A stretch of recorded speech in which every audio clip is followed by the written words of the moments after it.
Good evening, everybody. Finally have myself situated here. Welcome. Welcome to the fifth class. We are now starting book 4 here tonight, the second half of the Two Towers. Thanks for joining me.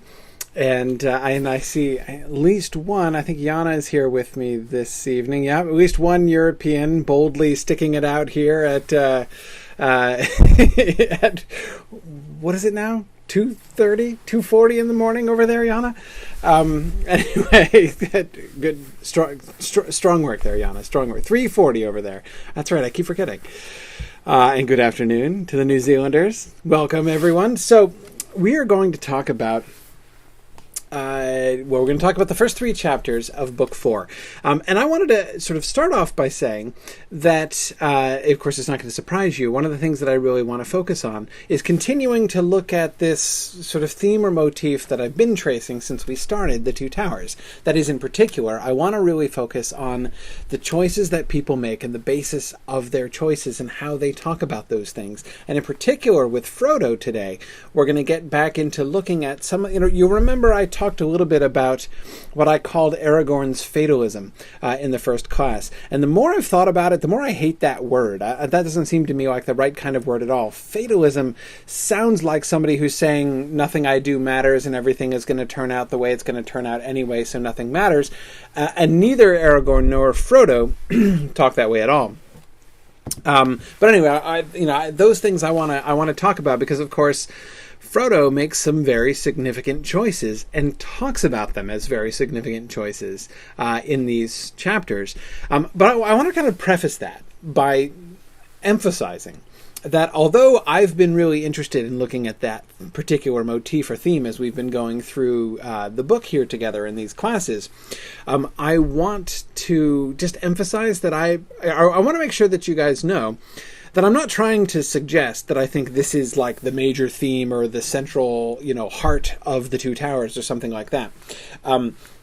This idea, this sort of looking at the, the way that characters are choosing and how these choices come out, has just been kind of something that's really struck my attention as I've been reading through this time. And though I don't want to belittle it, as I do think it is a theme which is fairly prominent in this book, again, I don't want you to think that, in focusing on this as we go through these classes, what I'm suggesting is this is the heart of the book. It's just kind of, as I say, what I've been really interested in. But I also kind of would point to it as an illustration of the kind of criticism that I most enjoy and that I most advocate. And that is really following the lead of the text and looking carefully at what it shows you and noticing stuff and really beginning to make connections among things. I was struck almost by accident about the sort of the different cluster of things that come up in the first 2 chapters especially, in particular focusing on Aragorn and Aragorn's choices as we did. I did not premeditate that particular choice. Other than, again, it's really kind of what grabbed me and what I was thinking about most when I read it this past time. But of course, having done that, having paid attention to that in the first chapters, I keep coming back to it because, once you sort of pay attention to that, you begin to see that actually this is something that comes up not just recurrently in this book, but at really crucial moments. We get Aragorn and the weighing of his decisions, and of course we get Gandalf's commentary on those, sort of explanatory commentary later on in chapter 5. Last time we were looking at Saruman at a crucial decision point, which is, in some ways perhaps not obvious, but he was at a decision point, and Gandalf emphasizes he was presenting Saruman with a real choice. Saruman had options, but has instead chosen the way that he chose, that he could have come down. He could have decided to serve instead of vainly attempt to rule. And of course, as you may remember, this book is ultimately headed towards the choices of Master Samwise, which is going to be the last chapter. And of course, at the beginning of Book 4, we have the choices of Mr. Frodo, which are in some ways kind of symmetrical to the choices that Sam makes at the end of the book. And of course, we'll be talking about that when we get there. So So anyway, I think, Carissa, I noticed that too. And I never really noticed that, but Carissa was just pointing out that thing which really jumped out at me this past time, how directly Frodo echoes Aragorn's "all my choices prove ill." And that Carissa, it's one of the things that really jumped off the page at me this time, having been thinking about that so much from Aragorn. It's not that I'd never noticed that line before, but the direct parallels, chapter 1 of book 3, chapter 1 of book 4. You think about it, it's almost at the same time that they're having. I know that some time has passed between the end of book 2 and the beginning of book 4. They've been wandering around in the Emyn for a little while, so it's not actually like the same day where Aragorn is back saying that same thing too. But that's really cool, isn't it? Anyway, like I said, I just wanted to kind of pause for a second before we really dig into it, just to kind of draw attention to the fact that this is the kind of thing that I love doing, and the kind of thing that I think is so wonderful about reading books carefully. I know that so many people have a fear of, or even, to put it a different way, a distrust of literary criticism, of dissecting. A lot of people talk about, their high school English classes or college English classes, and the work of dissection of literature that tends to happen, and how some people have had books that they quite enjoyed ruined for them by literary analysis. And that happens, and it's kind of sad. But I just want to sort of to point out, that doesn't mean that reading something really carefully is going to ruin it. In fact, quite the reverse. This is why, no matter how many times I teach or read The Lord of the Rings, I always notice new stuff. I always see new things, and come out of it with observations I've never made, connections I've never made, even things which sometimes, like this one with the Frodo and Aragorn parallels there. Things which, as soon as I see them, I'm like, holy cow, how did I not notice that 15 years ago? But I just never really thought of it. You don't always pay attention to everything and think about them in the same context. So anyway, just wanted to sort of point out, for me, this is the great fun, both of teaching and of reading carefully in this way. So anyway, just a little let's see. Sharon has laid down a little challenge here. She says, my mother complained over the years that she thinks Aragorn was not bold enough, kind of wimpy. Hoping you will say something concise and brilliant I can hit her with. I'll try, Sharon. I'm not sure. I'm not sure I have anything especially pithy that can be brought out, cogently and poignantly in debate. But we'll see. We'll see. Let's go ahead and start with that passage that we've already been alluding to, that Carissa was talking about, and Chris has been thinking about, and all that stuff. So I've got it here. Okay. Frodo says, I wonder. It's my doom, I think, to go to that shadow yonder, so that a way will be found. But will good or evil show it to me? What hope we had was in speed. Delay plays into the enemy's hands, and here I am, delayed. Is it the will of the Dark Tower that steers us? All my choices have proved ill. I should have left the company long before, and come down from the north, east of the river and of the Emyn, and so over the heart of Battle Plain to the passes of Mordor. But now it isn't possible for you and me alone to find a way back, and the orcs are prowling on the east bank. Every day that passes is a precious day lost. I'm tired, Sam. I don't know what is to be done. Okay. Sorry. There's a button I forgot to push here. I should actually share the passage with you, I suppose. That would be nice, wouldn't it? There we are. Okay. How about that? Better now you can see it. Thanks, Alyssa, for pointing that out. Okay.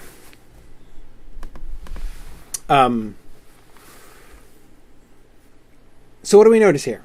I have already said that here in this passage we can see Frodo showing a similar kind of fatalism, though again, I'm increasingly hating that word. Okay, wait, let's pause for a second. Give me a better word. What's the word I mean? Fatalism isn't it? Because it's not right.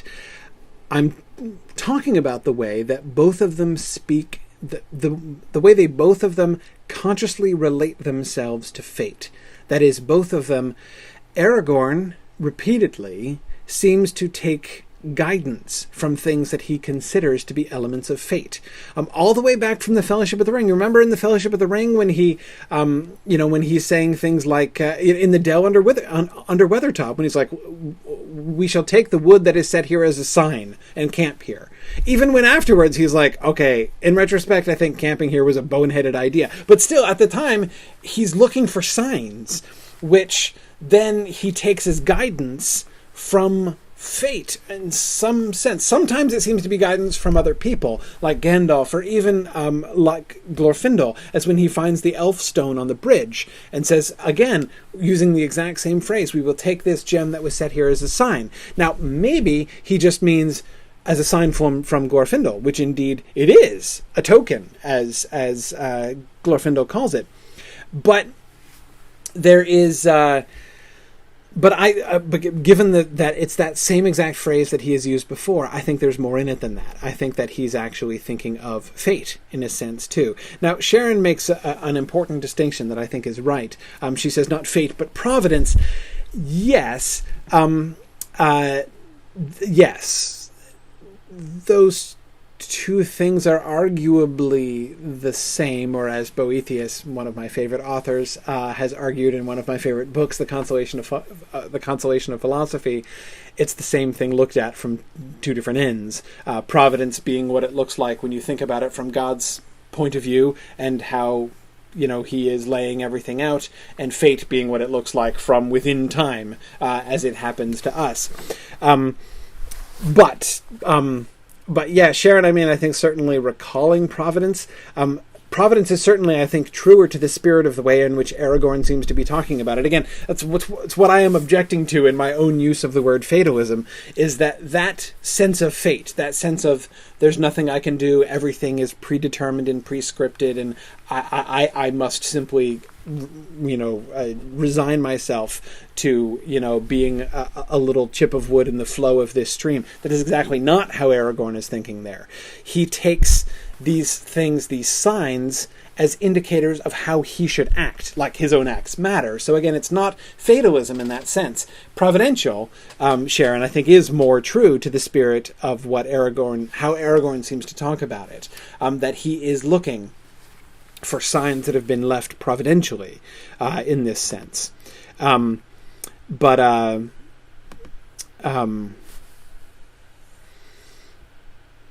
notice Frodo, of course, he uses our word, doom, right?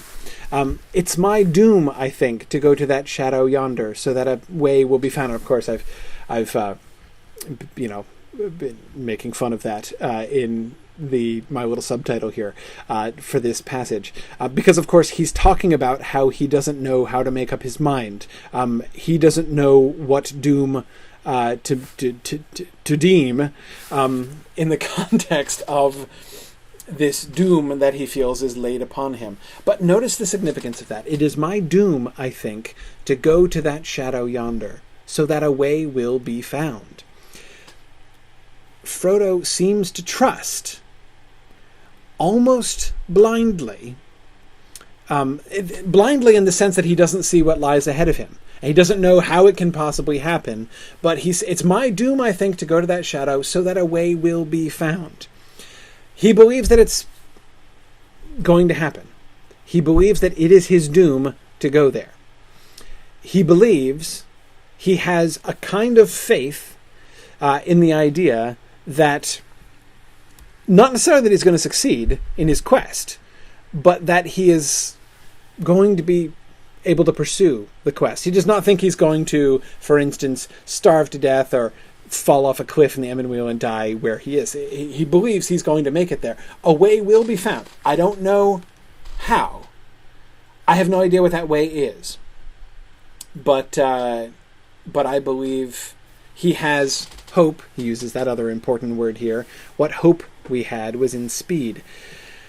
There are a couple different kinds of hope being involved here. When he says what hope we had was in speed, he means what practical reasons we had to believe in the likelihood of the success of our journey, right? He's meaning it in a very kind of practical way there when he talks about hope. the greatest likelihood we had to succeed in this venture is to do it as quickly as possible before we are noticed, right? Or before the Dark Lord groks to what we're doing, right? So that's the sense in which he's using the word hope there. Notice how he says, all my choices have proved ill. Now, we talked about Aragorn's looking back at his choices and feeling like all of his, you give the choice to an ill chooser and all that. What's he referring to? Well, he spells it out, right? Okay, Frodo, exactly what choices do you regret? I should have left the company long before and come down from the north, east of the river and of the Emyn Muil, and so over the heart of Battle Plain to the passes of Mordor. Really? I can see why he'd say that, right? Especially where he is, right? He's trapped, and then there's the marshes anyway, and so he's like, surely if you were going to map a route to take, this is a bad one, right? I mean, the terrain is awful. He's maximizing the chances that he's going to get lost or killed. That is like by natural means, not by orcs or by enemies. But in fact, as is so often the case in The Lord of the Rings, we find that what has happened, though it seems to be unfortunate at the time, has in fact worked out to the unique benefit of the quest. Just as it kind of seemed like a bad thing, really for everybody involved, for Merry and Pippin to be kidnapped by orcs and orc dragged across Rohan, as Pippin says. But of course, it turned out to be uniquely beneficial, both for them and for everybody else, that this happened to them as they are brought,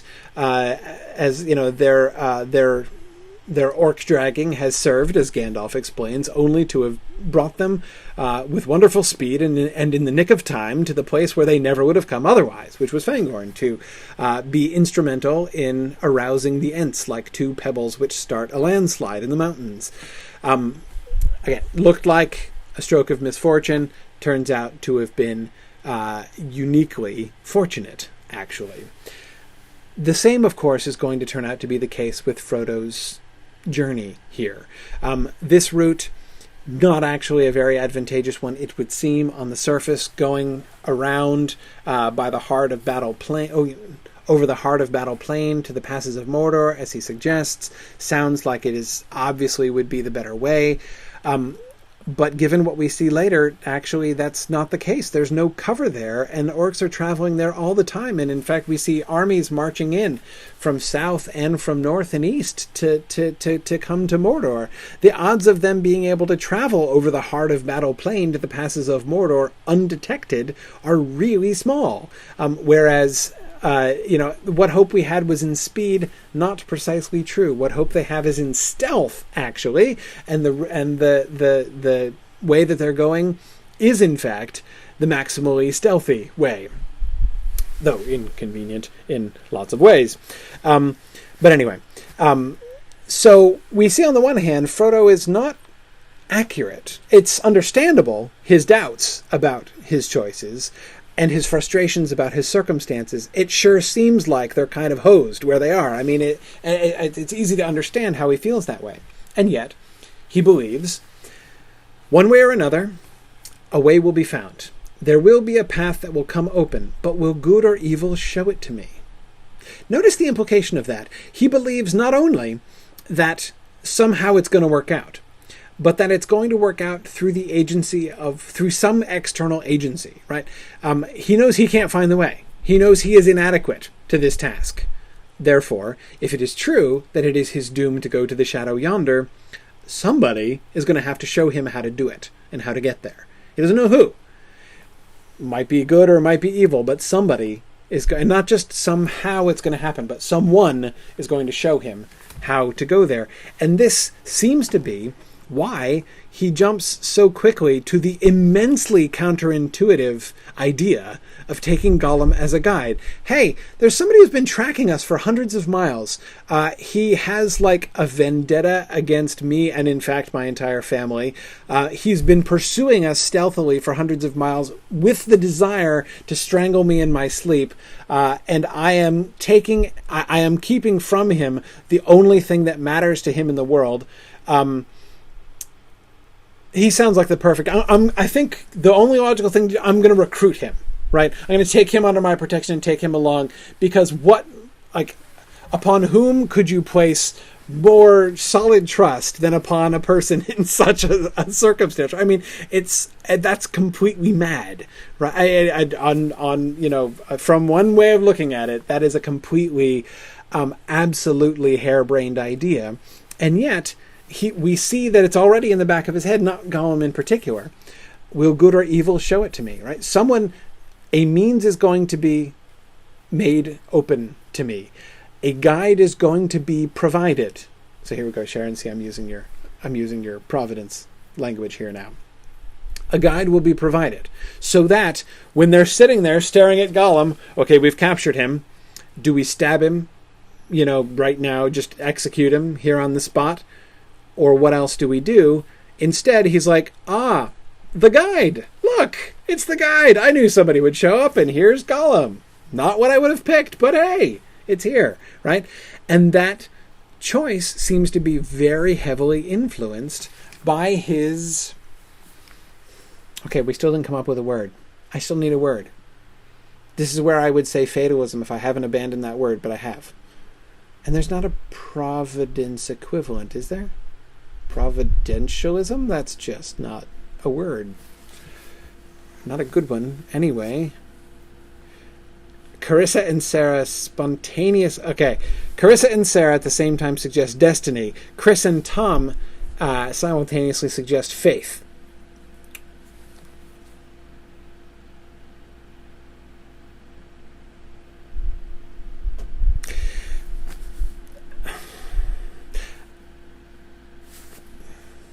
I like it. Faith, I think, works better. I'm pausing because that's a slightly perilous word because of the particular associations that it has. That is to say, when I talk about Frodo's faith or Aragorn's faith, obviously that word is freighted with religious significance. And it's not that I think that religious application is inappropriate in this circumstance. I think, in fact, religious application quite openly invited by the Lord of the Rings concerning these matters. But I don't want there to be confusion. That is, I certainly am not saying anything so simple as... I certainly wouldn't want to be taken to be saying anything so simple as it is Frodo's faith in God that leads him on. Because that would simply be inaccurate. He has nothing of the sort. He makes, at almost no time, any such reference to faith in a person or being that we would identify with God. But faith, yeah, Tom, as you're saying, faith, and faith and trust that what should be shall be, as Tom says. I like that. Faith. I mean, the word faith, it means belief. I mean, what you believe in. Of course, the word means more than just belief, but it's a near synonym of the word belief, and he does seem to be. He does seem that sentence. It's my doom to go to that shadow so that a way will be found. That's a faith statement. It clearly is a faith statement. As long as you will agree with me, as long as you will agree with me to sort of not misunderstand my, not to misapply that, because again, it's not that I think that it's inappropriate to apply it. in a religious context. But that Frodo isn't applying it in that sense. Anyway, Yana says, without thinking in these exact terms, both Aragorn and Frodo have trust and faith in the idea that the music won't be altered in Eru's despite. Emily says, what about trust? Yes, though in some ways, Emily, I'm almost, although that word itself has fewer potentially misleading associations, in some ways I find it less appropriate than faith, because trust much more specifically evokes the idea of another being or person who is being trusted. And that, I think, is not how either one of them are really expressing this. It's more like what Yana was just describing. Or, Erica, I agree with Erica. Faith is belief in something for which there isn't absolute proof. Frodo has no proof that help will come to him, or indeed that he will find the way into Mordor, yet he has faith that these things will happen. That seems to me exactly right. So with my sufficiently stated, I think, cartload of cautions and disclaimers, I think I will carry on using the word faith in that sense, because that does seem to me to be the word that best describes what's actually happening here. Here, specifically, in that sentence for Frodo.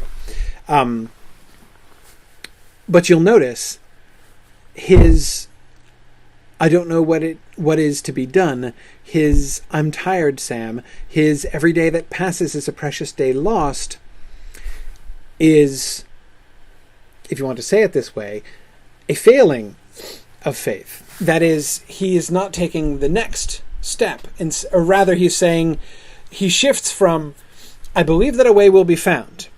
I believe that providence will provide. But I am inadequate. He then focuses on himself. All of my choices have proved ill. And from then on, he's talking about his own shortcomings, both past and present. Past, the choices I made before were stupid. Present, my own strength and planning ability is not up to this. And now those things are all perfectly accurate and humble of him. But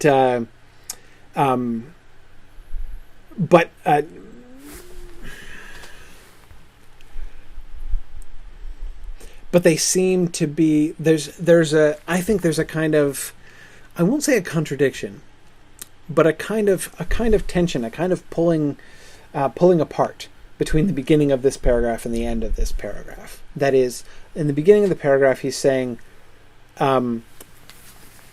I don't know what's going to happen, and I don't know how it's going to happen, but I believe this is going to happen. And then he's saying, everything I've done has turned out badly, and I don't know what to do. And that sort of pushes in a different direction from the things that he said at the beginning.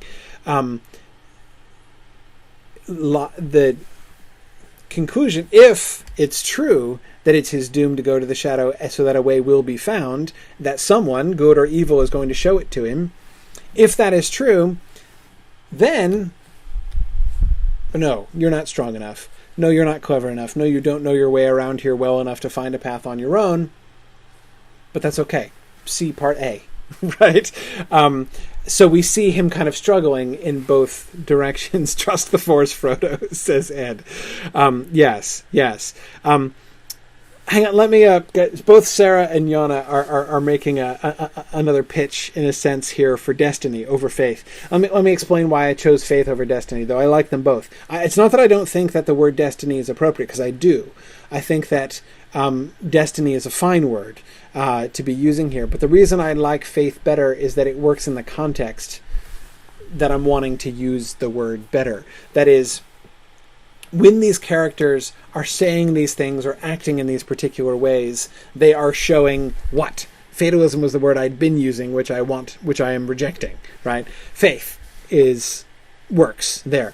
Destiny is a description, perhaps, of what's happening to them or the thing in which they are having faith. So in that, Sarah, I agree with you. But we can't say that they're, it's not a description of them and their perspective, which is what I'm really wanting.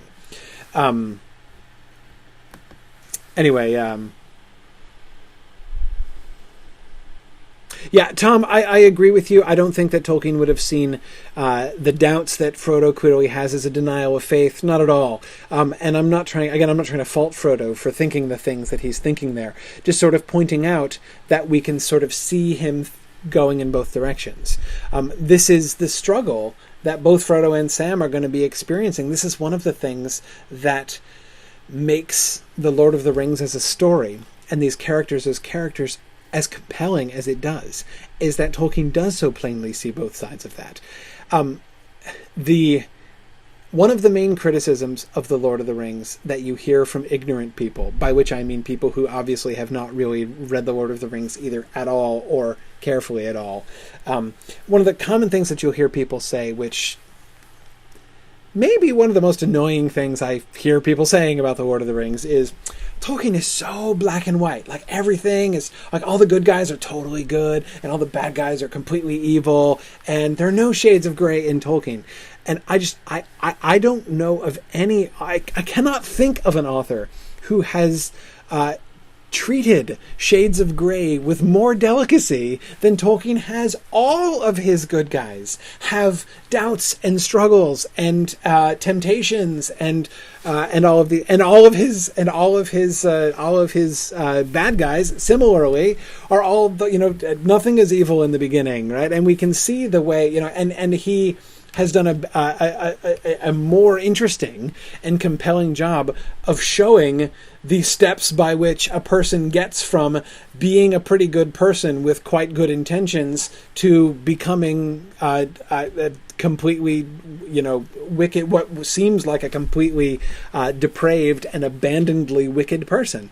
I don't know anyone who has demonstrated that, whether it be Gollum or Frodo, Saruman, Sauron, Melkor.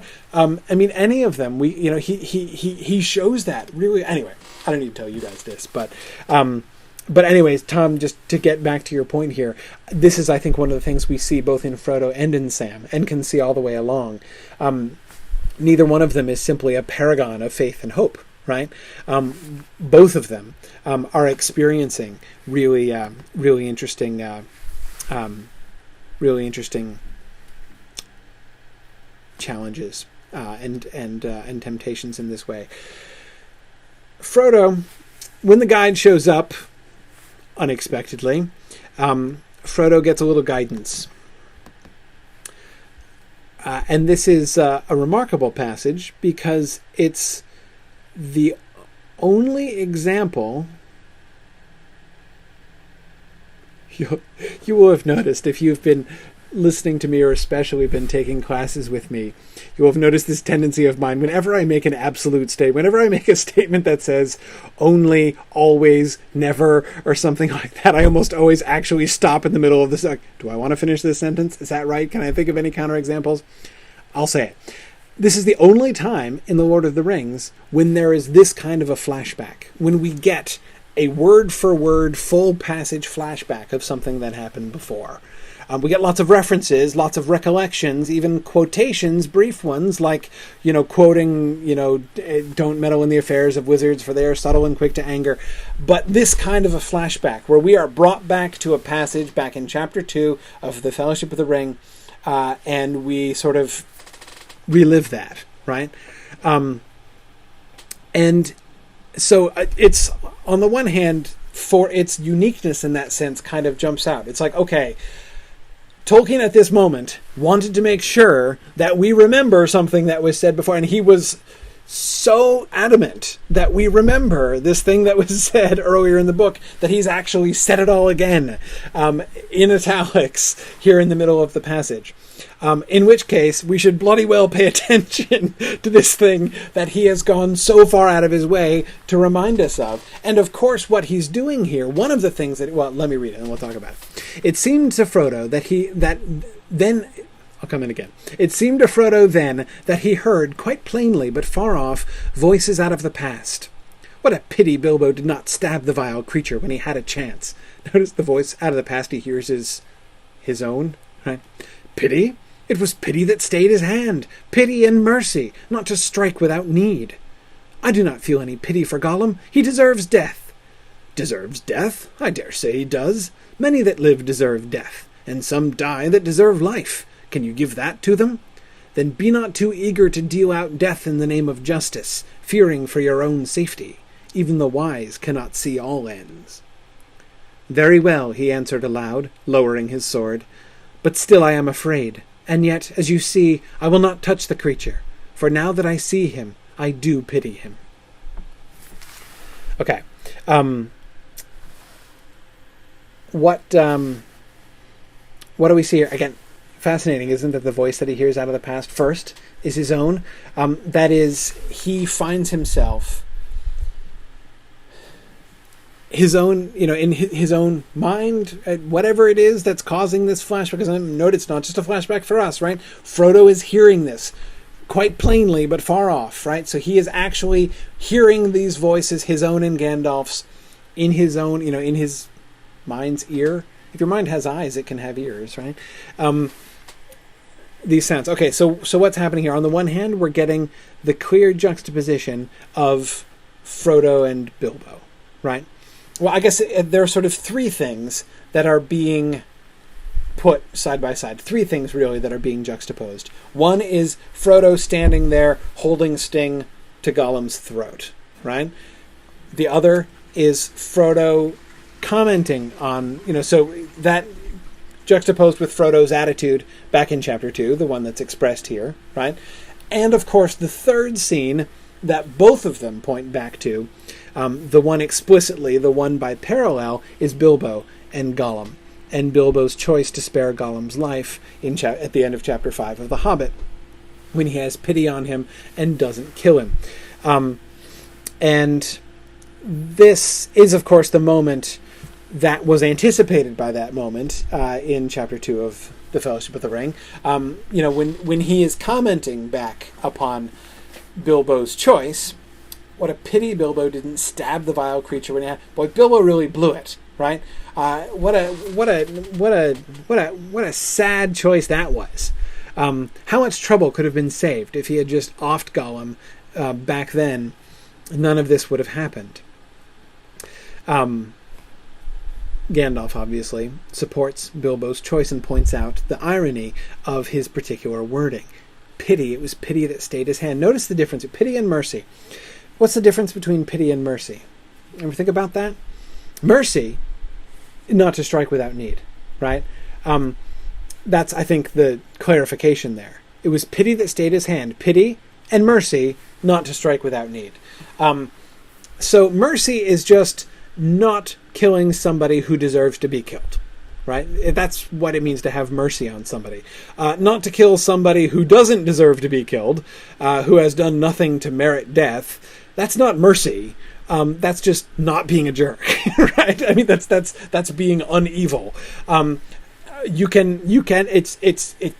may be just, in fact, to execute somebody who deserves death. That, I think, is implicit in all of this. And, of course, this will come up again with Faramir when we get there, which will be Thursday, I believe. So showing mercy is simply, I'm going to refrain from giving you the punishment that you have merited. And Gandalf doesn't deny that he deserves death, right? Doesn't deny that it is simply an act of mercy, not an act of justice, to refrain from killing Gollum. But what he emphasizes is that it's not just mercy, right? It was not simply, I should kill him, or I could kill him, but I won't, right? I'll let him go. I'll give him another chance. I'll let him go this time. It wasn't mercy. It was an act of mercy in a sort of a literal or legal sense.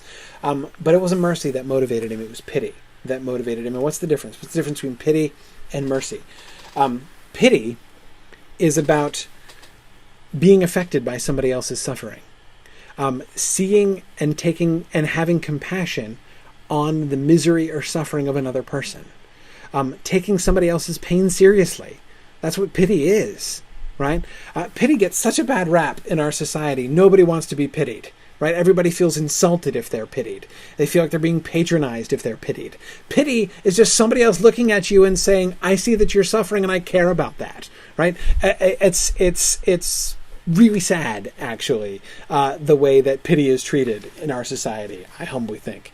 But I'll back away from that particular pulpit. But anyway, that's the element for Bilbo. If you remember back to chapter 5 of The Hobbit, what Bilbo is thinking in that moment before he takes his leap in the dark, before he chooses to, that leads him to choose to refrain from killing Gollum, is that moment of identification when he ceases to think of Gollum as simply this slimy creature who wants to eat me, and instead imagines himself in Gollum's position. The days in the alone in the dark, and how miserable and wretched his life must be, and it's pity for the suffering that is Gollum's life, that is his wretched existence. He is, from the beginning, a wretched creature. He's a wicked creature, but he's a miserable, wicked creature.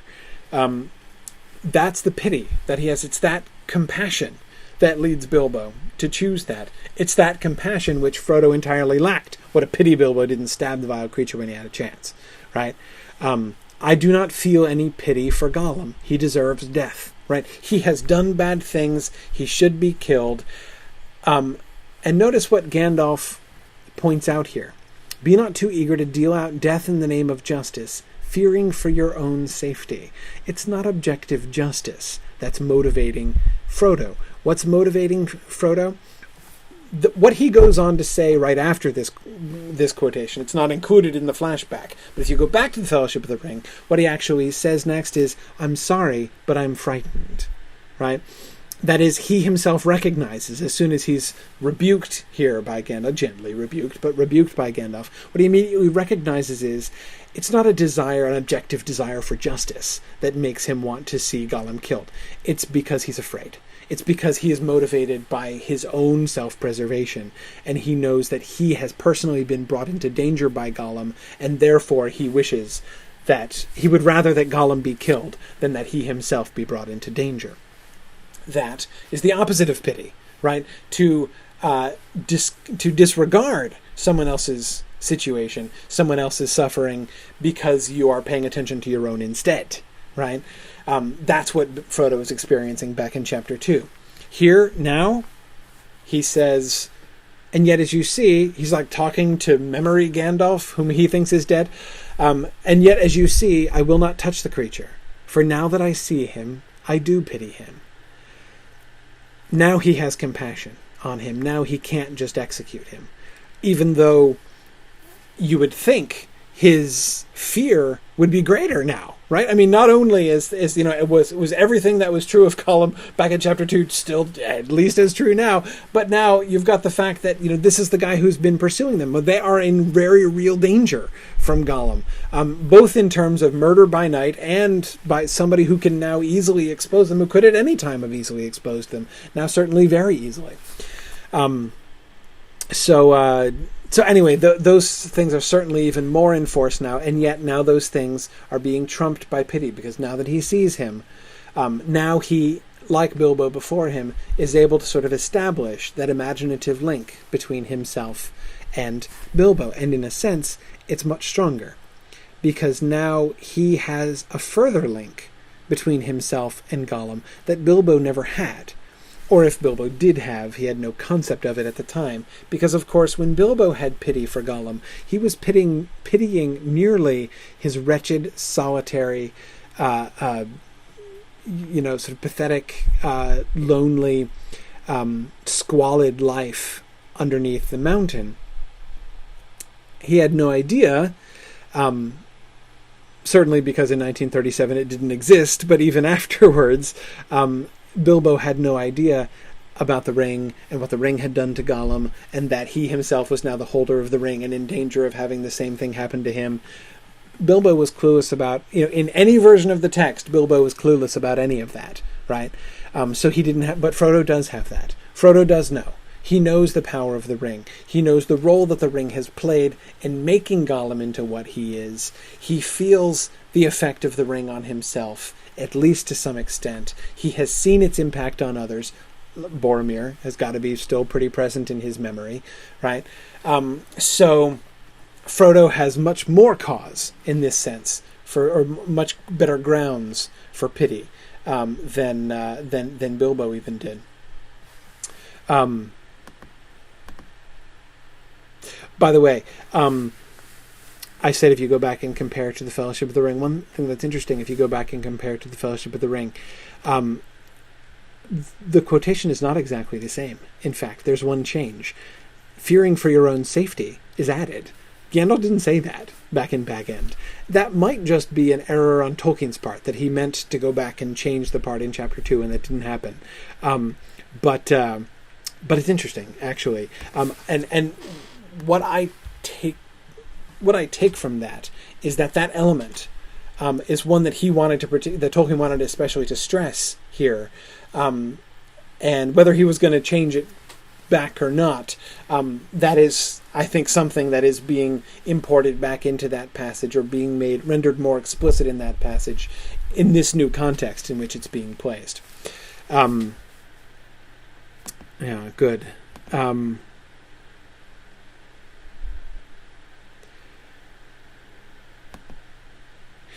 Chuck, that's a really interesting distinction. Chuck says, mercy implies power over the powerless, or at least comparatively powerless. Pity requires empathy for the powerless. Yes, truly, a tyrant can be merciful, right? To show mercy to someone is an act of power. If you don't have power over somebody, you don't have the opportunity to show mercy to somebody. So that's true. Whereas, as you say, pity is manifested in showing empathy for the powerless. I think that's a good way to think about it. Good.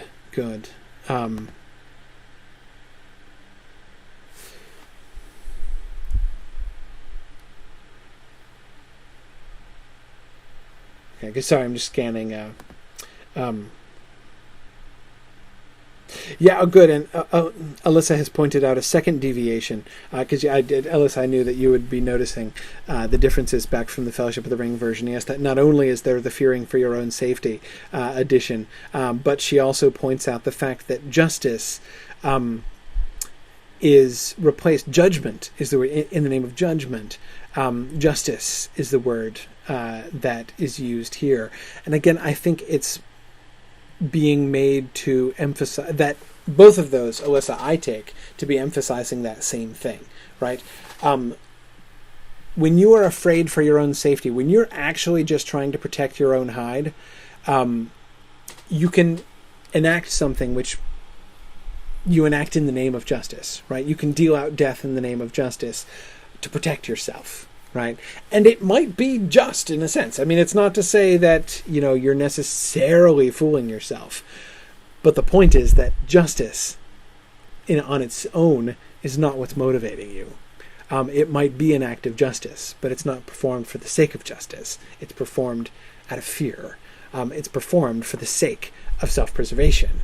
And I think that both of those changes, Alyssa, seem to me to draw particular attention to that, and again to that as the opposite of pity, which he was describing before.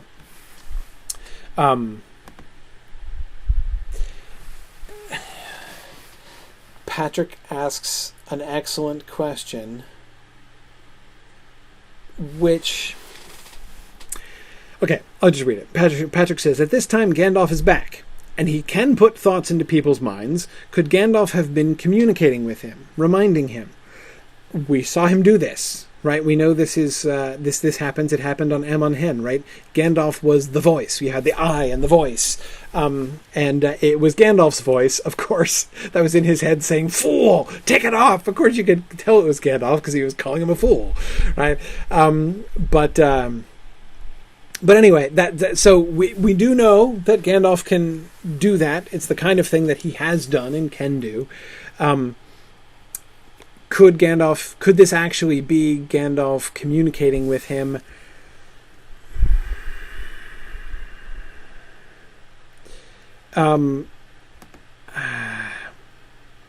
I agree with Diego. I agree with you that it's not necessary.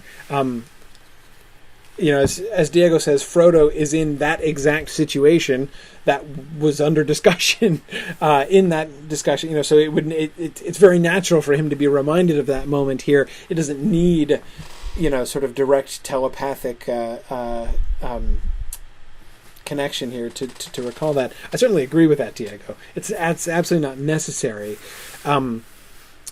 Patrick suggests it would change the difference. It would explain the differences. Yes. I agree with Ed. Ed says Gandalf has already said that the ring has passed beyond his power. Yana says he does. We do hear later that Gandalf is all this time continuously thinking of Frodo. Yes.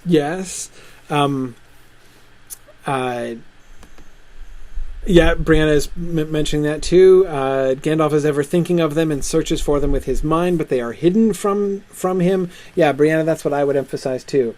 Let me start off by saying I'm not sure we're going to find a definitive answer to this question. I think that there is sufficient evidence to permit this to be read in either way.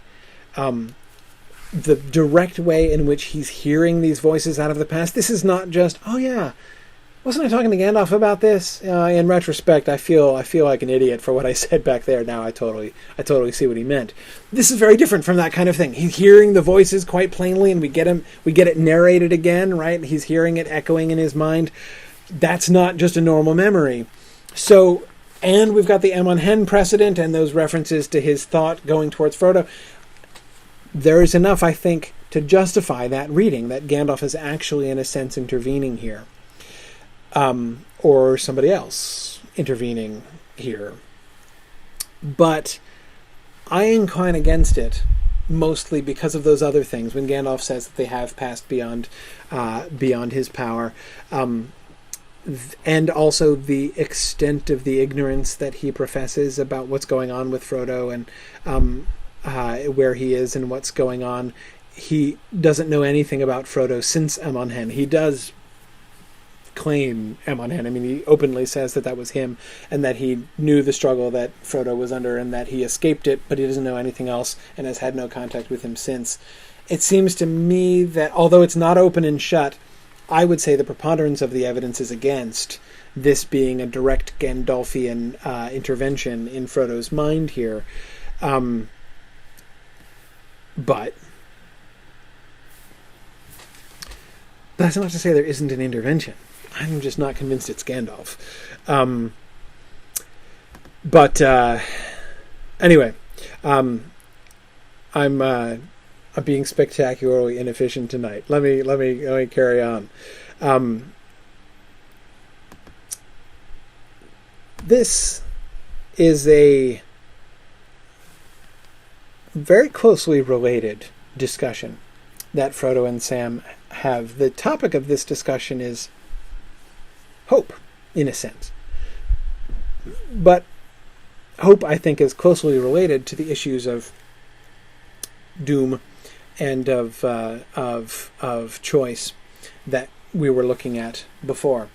And by the way, having spent so long on that previous quotation, now I feel I must move on from it, and yet I'm now realizing I'm moving on from it without having said the thing that I really wanted to say about it, which is, notice this is the premise upon which Frodo is making his choice, right? What that passage does, that flashback passage does, is spotlight for us.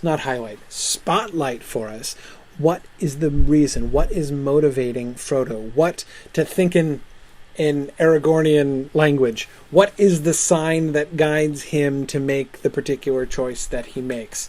And it is pity and the memory of Gandalf's words about the significance of pity, right?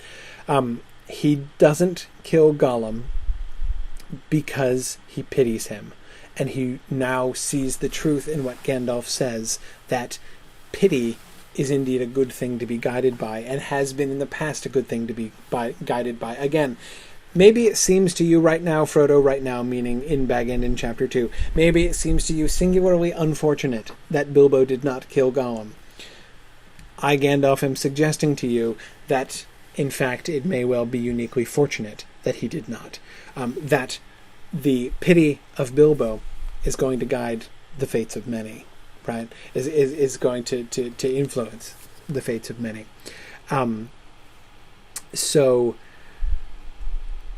that's going to turn out to be a good thing. So Frodo here is basically subscribing to that, kind of like Aragorn does, more overtly than Aragorn did back in Chapter 2, when Aragorn's like, okay, my heart speaks clearly at last, we'll follow Merry and Pippin, right? We cannot abandon Merry and Pippin to torment and death.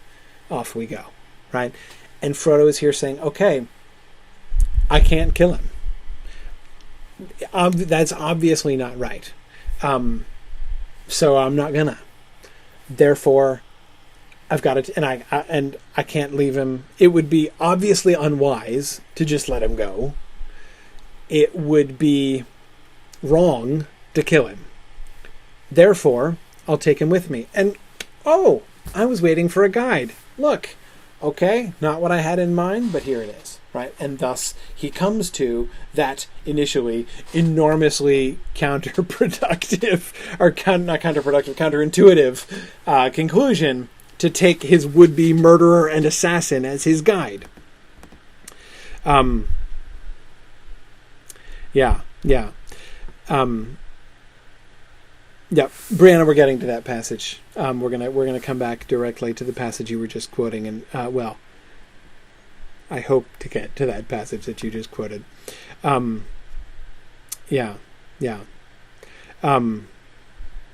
Kay points out that it's interesting that the pity of Bilbo may rule the fates of many isn't intrinsically a good or a bad thing. It could be to a good end or an evil one. That is, he doesn't explicitly say, thanks to Bilbo's pity, everything's going to turn out great, right? He doesn't say that.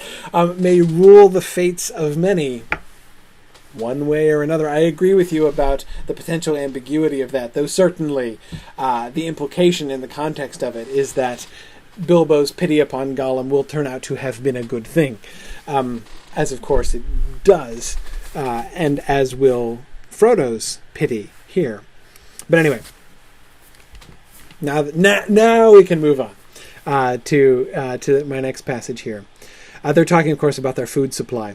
I don't know how long we shall take to finish, said Frodo, using Sam's word. We were miserably delayed in the hills, but Samwise Gamgee, my dear hobbit, indeed Sam, my dearest hobbit, friend of friends, I do not think we need give thought to what comes after that. To do the job, as you put it? What hope is there that we ever shall? And if we do, who knows what will come of that? If the one goes into the fire and we are at hand, I ask you, Sam, are we ever likely to need bread again? I think not. If we can nurse our limbs to bring us to Mount Doom, that is all we can do. More than I can, I begin to feel. Thing I would emphasize here are, first of all, hope. There are two separate issues, and I think that sometimes confusion about this can cloud things later on in the book, indeed, even in the next passage that I want to talk about. There are two things that he's talking about hope for. One is hope for the success of their quest. That is, what hope is there that we will actually get to Mount Doom and destroy the ring?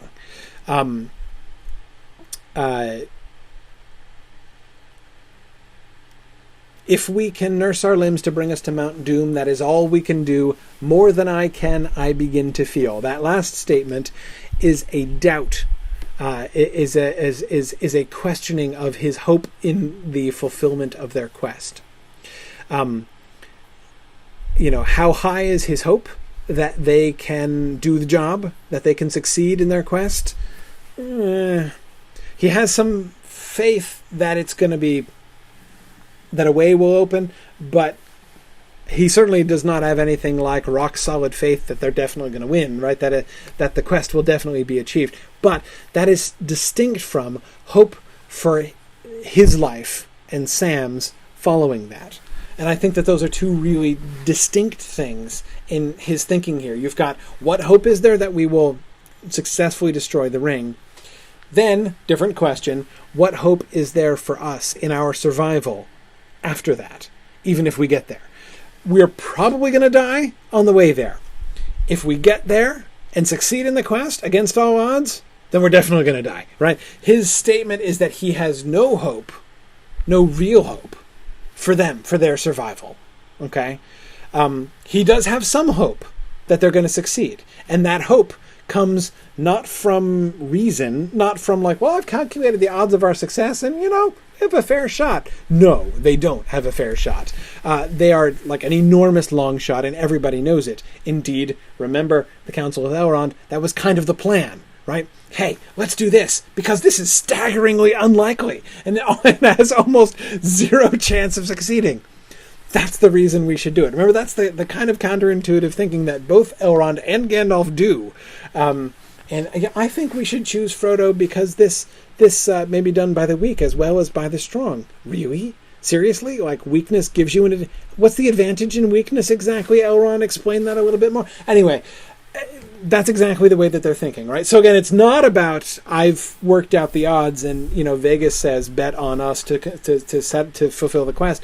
No, it's a faith statement. Again, the same kind of faith statement that he was talking about before. He has enough faith in this doom that is laid upon him that he thinks it's possible. Not necessarily likely, certainly not definite, but possible that they're going to get to the cracks of doom and throw the ring in the fire. But he seems to consider it almost a foregone conclusion that if they do, they are personally going to die. So he has very little hope for them. He has some hope for the completion of the quest, which is based upon this faith that he has, this belief in his destiny. See, there you go, Sarah. This belief in his destiny, that this doom has been laid upon him, and that perhaps he will indeed be made capable of doing this. Now, Sam weeps in response to this. He bends over Frodo. He's holding Frodo's hand, and he bends over it and doesn't kiss Frodo's hand, but his tears fall upon it. Sam is, I think, not weeping for himself, but for Frodo's own resolution, right? That he is weeping for the death of his master. He is weeping for the fact that, his master has set himself to sacrifice himself, to continue walking into this, down on this path, despite the fact that he, Frodo, believes that this path ends in his own death. But Sam, of course, is determined to follow along with him. Yes, it is, as Kay points out, a fool's hope, as they call it. Yes, it is definitely not wise. Now, look at Sam's side of it. I want to sort of juxtapose this passage with the slightly later one. This is Frodo to Gollum. This is in the debate about, ultimately, about the debate about Cirith Ungol. I am commanded to go to the land of Mordor, and therefore I shall go, said Frodo. If there is only one way, then I must take it. What comes after must come. Now that sounds fatalistic, doesn't it? Sam said nothing. The look on Frodo's face was enough for him. He knew that words of his were useless, and after all, he had never had any real hope in the affair from the beginning. But being a cheerful hobbit, he had not needed hope, as long as despair could be postponed. Now they were come to the bitter end. But he had stuck to his master all the way. That was what he had chiefly come for, and he would still stick to him. His master would not go to Mordor alone. Now, what I want to talk about here especially, what does the narrator mean when he says Sam had never had any real hope in the affair from the beginning? What does that mean? Hope for what? Which of the things that Frodo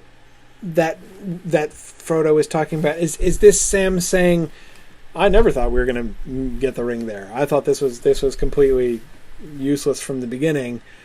Or is this an expression of his lack of hope in their survival? Like, in basically agreeing with what Frodo was saying before. What do you think? Carissa, I agree with you. Carissa says it wasn't Sam to hope or not to hope. You're right, Carissa, that basically what the narrator says is that Sam had essentially suspended this, right? He had not needed hope as long as despair could be postponed, right? Despair, of course, is the opposite of hope. I love the old Middle English word. It's an Anglo-Saxon word too, I think, but I know it's a Middle English word for despair, which was one hope. You've got hope and one hope. And one hope, despair, Gandalf defines despair. You may remember in the Council of Elrond, despair is for those who see the end beyond all doubt, and we don't, right? Despair is for those who see the end beyond all doubt. And that seems to be the place where Sam was, right? Despair could be postponed because he didn't see the end beyond all doubt. Okay, he didn't believe that it was really going to happen. That is success. He didn't really believe success was going to happen. But he wasn't 100% sure that it wasn't going to happen. There was at least some doubt about the ultimate catastrophe and their failure. Since their failure was still in at least a little bit of doubt, then he was fine. He could go on. He didn't need hope. He didn't need actual positive thinking. He didn't need to believe. He didn't need faith, right? He didn't need faith in their success so long as he could stay away from certainty in their failure. That seems to be what this passage says. Do you agree? Do you agree?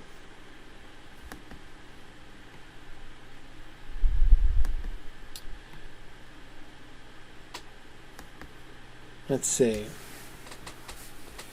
Okay, Rachel agrees.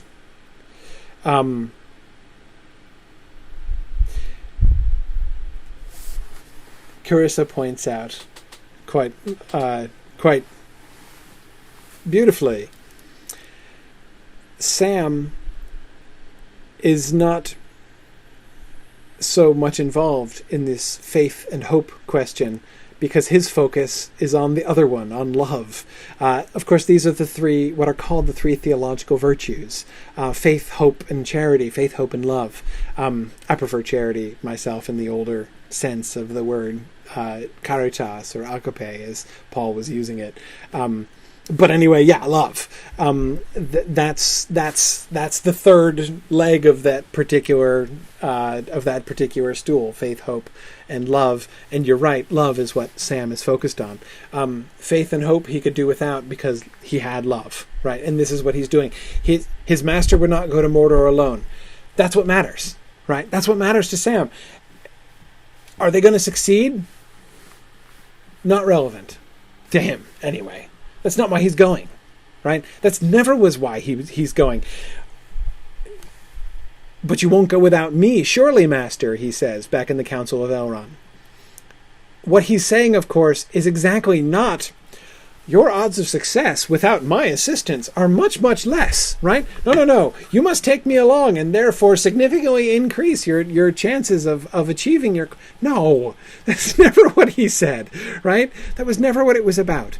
It was never for him about success in the quest, or increasing Frodo's chances of success in the quest, or even maybe with me Frodo can stay alive, or maybe I can keep Frodo alive when he would die otherwise. That isn't exactly it. It's just I am determined to stick with him, right? He is guided by love, as Carissa points out.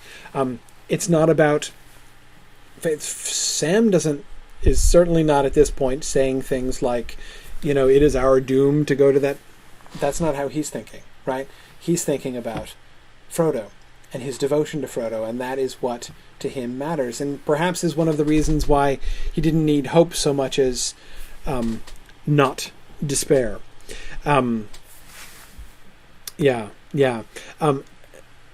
Alyssa, that's a really great question. I agree with your suggesting that this is a topic that is a bigger topic to point to, and maybe we can come back to this one later on. I mean, like a couple classes later on, when we're kind of backing up a little and looking at the bigger picture. But Alyssa asks, pointing to Frodo's pretty remarkable use of the word commanded here. And I agree, Alyssa, that always jumps out at me in this passage too. Commanded by whom or what? This is too big a burden to lay on another. Remember, that's Elrond says that, right? This, I do not lay this upon you, he says, but if you choose to take it, I will say that your choice is right. I mean, that's how Elrond speaks. Elrond doesn't command him. Yet that's yet another restatement of Frodo's belief in doom, maybe, Alyssa suggests. Yes, Frodo seems to see himself as operating under a command. And Alyssa, remembering that moment in the Council of Elrond that you're recalling, I would remember what happened right before that, when Frodo speaks up and says, I will take the ring, but I do not know the way. Remember the narrator tells us that Frodo feels at that time like somebody else is using his small voice, right? That he's like, it's not even 100% by his own will that he is speaking. He has... So I do, therefore, in this sense, Alyssa, connect it with his faith, his belief in his doom. In doom. It's interesting and important, I think, that the way that Frodo looks at things is as if he were under a commandment, even though nobody has commanded him that we have seen. Sam obeys a different commandment. But having said that, and having said is, again, I love Carissa's bringing up of love in the context of faith and hope. But I don't want to lose sight of the fact about what it says about Sam and hope. The fact that Sam had never had any real hope in the affair from the beginning, I think, is fascinating. Again, it shows us his devotion, his willingness is unflagging in spite of that, right? He is not going on because of his faith or because of his hope. He is going on only because of his love, but we should note his absence of faith and hope, because that's important. And, certainly going to be something that we'll continue to look at. When we get to the choices of Master Samwise at the end, that's going to be a factor. And we're definitely going to want to be remembering this when we get there. Good. Diego's also reminding us of Gandalf's language about, Frodo being meant to have it. Diego, I think that's thinking about Frodo's mindset here.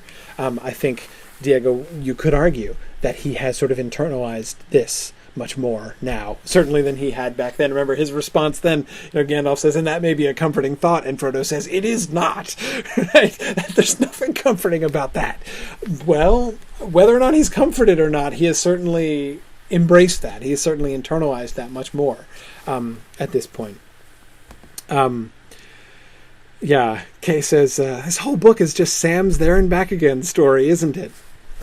Well, yeah. I mean, Kay, that's how it ends, right? Last words of the book. Sam says, I'm back.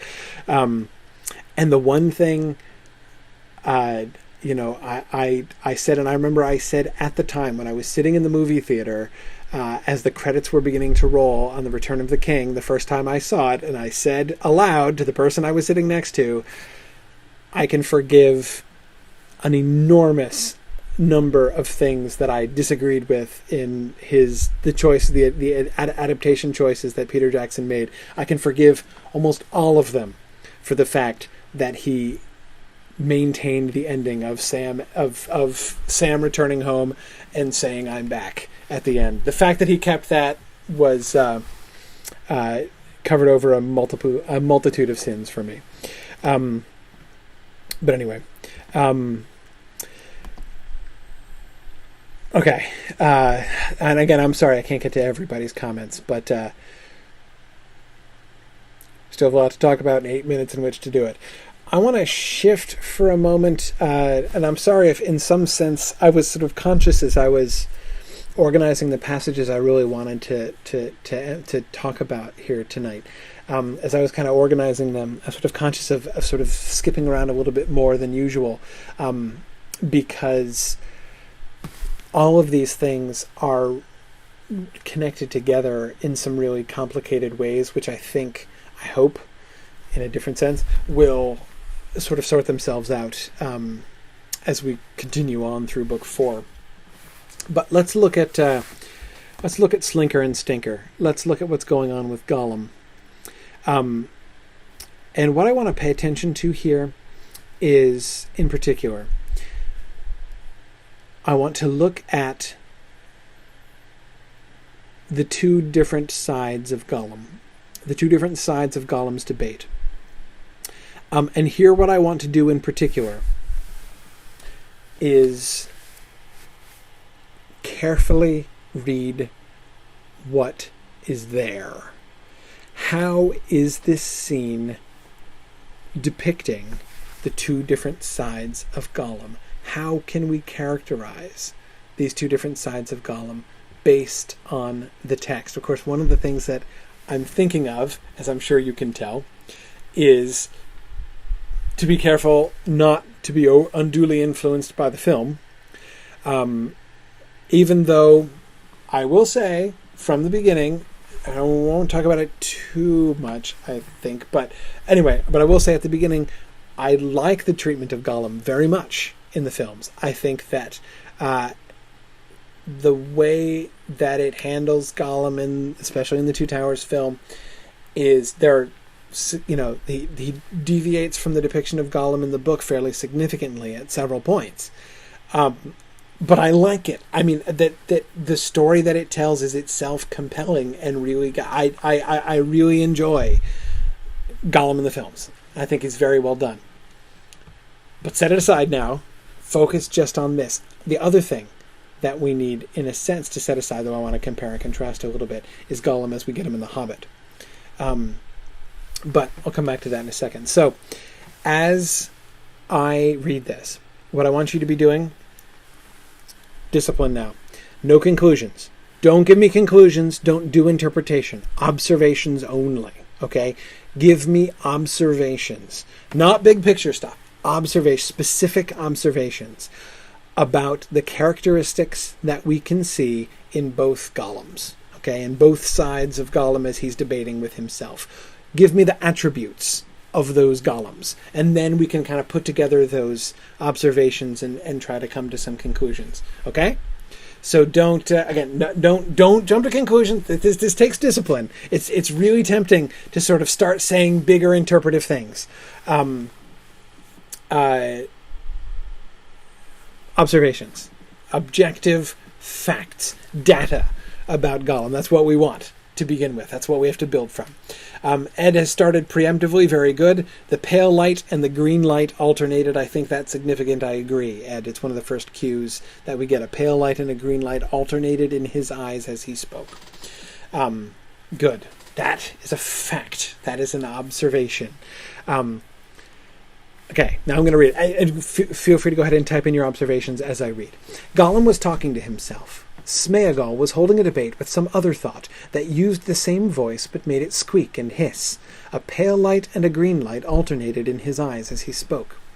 Smeagol promised, said the first thought. Yes, yes, my precious, came the answer. We promised to save our precious, not to let him have it, never. But it's going to him, yes, nearer every step. What's the Hobbit going to do with it? We wonders, yes, we wonders. I don't know. I can't help it. Master's got it. Smeagol promised to help the Master. Yes, yes, to help the Master of the precious. But if we was Master, then we could help ourselves, yes, and still keep promises. But Smeagol said he would be very good. Nice Hobbit. He took a cruel rope off Smeagol's leg. He speaks nicely to me. Very, very good, eh, my precious? Let's be good as fish, sweet one, but to ourselves. Not hurt the nice Hobbit. Of course, no, no.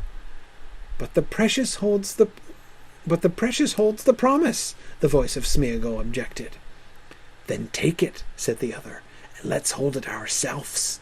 Then we shall be master, Make the other hobbit, the nasty, suspicious hobbit, make him crawl. Yes, Gollum. But not the nice hobbit? Oh, no, not if it doesn't please us. Still, he's a Baggins, my precious. Yes, a Baggins. A Baggins stole it. He found it and he said nothing, nothing. We hate Bagginses. No, not this Baggins. Yes, every Baggins. All peoples that keep the precious. We must have it. But he'll see. He'll know. He'll take it from us. He sees. He knows. He heard us make silly promises against his orders. Yes, must take it. The wraiths are searching. Must take it. Not for him. No, sweet one. See, my precious, if we has it, then we can escape, even from him, eh? Perhaps we grows very strong, stronger than wraiths. Lord Smeagol, Gollum the Great, the Gollum, eat fish every day, 3 times a day, fresh from the sea. Most precious Gollum. We must have it. We wants it. We wants it. We wants it. But there's 2 of them. They'll wake too quick and kill us, whined Smeagol in a last effort. Not now. Not yet. We wants it, but... And here there was a long pause, as if a new thought had wakened. Not yet, eh? Perhaps not. She might help. She might, yes.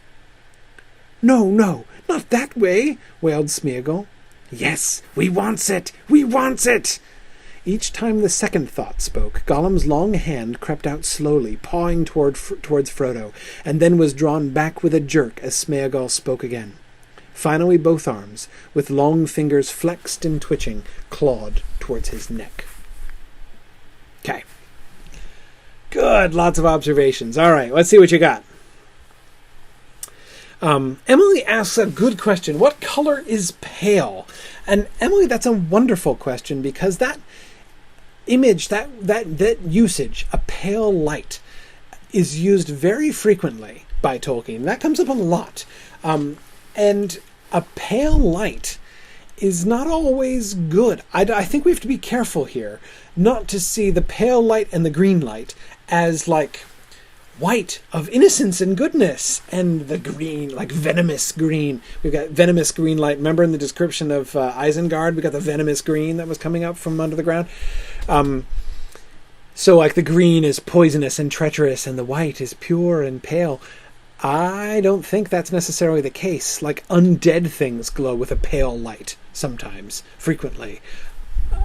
So I mean, Emily, literally, what color is it? White-ish, I believe. Pale in the sense that it has no strong color. But I think that a pale light in Tolkien is very different from a white light, like the light that emerges from Gandalf, or that light which, in that other kind of mythic tableau scene that I didn't quote for you, but was tempted to, in the White Rider chapter, when Gandalf is sitting and looking into his cupped hands, and his hands seem to be full of white light, as if of a liquid. It's not that white, right? Pale light is, I think, clearly not the same as that. There's pale light associated with the Barrow Wights, for instance, with the blade of the Nazgul. So anyway, Emily, I think that's a good question. Okay, good. Chuck and Don were both pointing out the hissing and squeaking of the other voice. That's how it's initially characterized. The other thought that used the same voice but made it squeak and hiss. So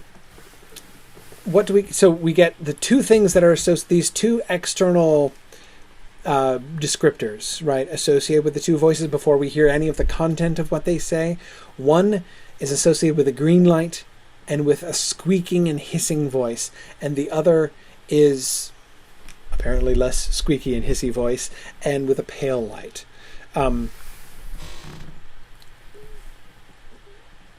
Before we leap to too many conclusions about that, let's take those observations and put them together with some of the things that we can see about the content.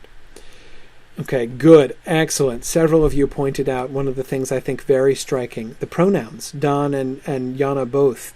I versus we. It's very pronounced, especially at the beginning. We promised. We wonders, yes, we wonders. I don't know. I can't help it. That's very pronounced, and the narrator's already drawn our attention to this earlier on in the same chapter. When that the use of I seemed to point to a remnant of some old truth and sincerity on Gollum's part. No, it's later in this chapter. But anyway, it's elsewhere in this chapter that our attention is drawn to that. Anyway, I agree. The pronoun difference. What do we make of that? Good, not leaping to conclusions, but let's file this one away. One uses I, the other uses we. Who's the we exactly? What's the difference? Now notice there's a shift also. Notice that the Smeagol voice stops saying I and begins referring to himself in there's a gradual shift over time. I don't know. I can't help it. Then he shifts to referring to himself in the third person. He does at the beginning. Smeagol promised, right? But then he shifts to the first person. But then it's back to the third person. Smeagol said he would be very good. He speaks nicely to me. We do get the me again. We get the first person singular again. It comes back out, but notice it changes. They'll wake too quick and kill us, whined Smeagol in a last effort. Notice he's lapsed into the plural there. So I think that we can see not only a distinction between the two characters in their usage of the pronouns, but we can see sort of a slide that's going. Smeagol is losing. Right? The voice, which seems to be nicer in some sense, I'm being deliberately vague about that, is losing ground over the course of this conversation, it would seem. Good. Okay, more. Tom points out that it is the... First of all, a word on names. A couple of you are using Sam's terminology, which I think is in some ways appropriate. Slinker and stinker, right? As I have in the heading here. But I'd want to use a caution against that. It's not that I would necessarily argue that Sam is wrong, just flat wrong about Slinker and Stinker. Notice he doesn't trust either one of them, right? That we can see, if we're hesitating, if I'm trying to make us hesitate to leap to conclusions, Sam has not hesitated, right? He has his conclusion ready made. Both of them are bad. He doesn't trust either one of them. One of them sounds nicer. Therefore, he is Slinker, right? He's the sneaky one, who's being devious. The other one is just flat stinker, right? So you've got the one who's being openly bad and the one who's being covertly bad. That's Sam's reading, right, of Gollum here. I'm not sure he's right about that. And I think that events show, towards the end of the book, that, well, he's kind of right and kind of wrong. We'll get back to that later on. But anyway, so I'd be cautious anyway, though, about applying his terms. Notice the narrator is overtly using labels here. Gollum and Smeagol. His original given name. His, in a sense, sort of hobbit name. They weren't exactly hobbits, but they're related to hobbits, Gandalf says. Anyway, his initial given name is attached to the pale light persona, and Gollum is the name attached to the green light squeaking and hissing persona that we see, those two which respectively Sam calls Slinker and Stinker. So anyway, let's see more. Lots of observations. Good. Yes, Alyssa was noting the shift in the pronouns.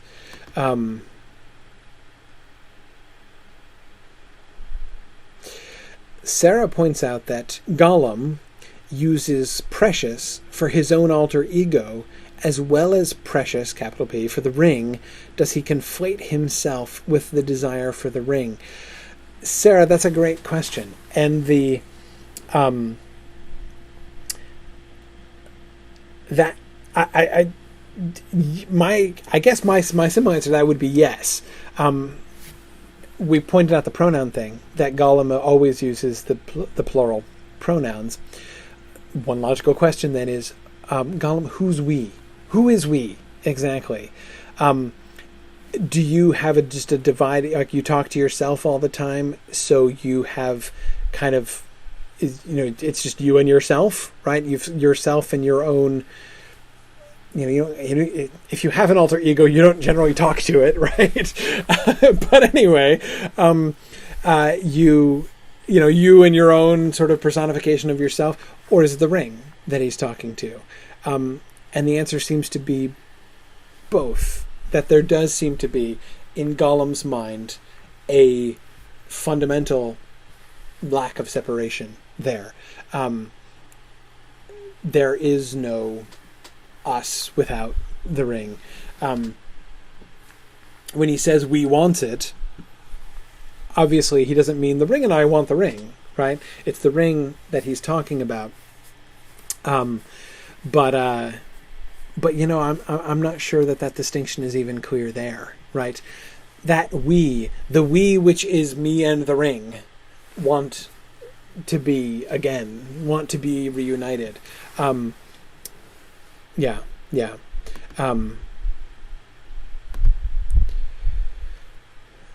And Carolyn, when Gollum says he'll see, he'll know, yes, he is definitely Sauron. That's who he is talking about. Now, notice how they talk about him. How they talk about Sauron here. Gollum is the one who brings him up.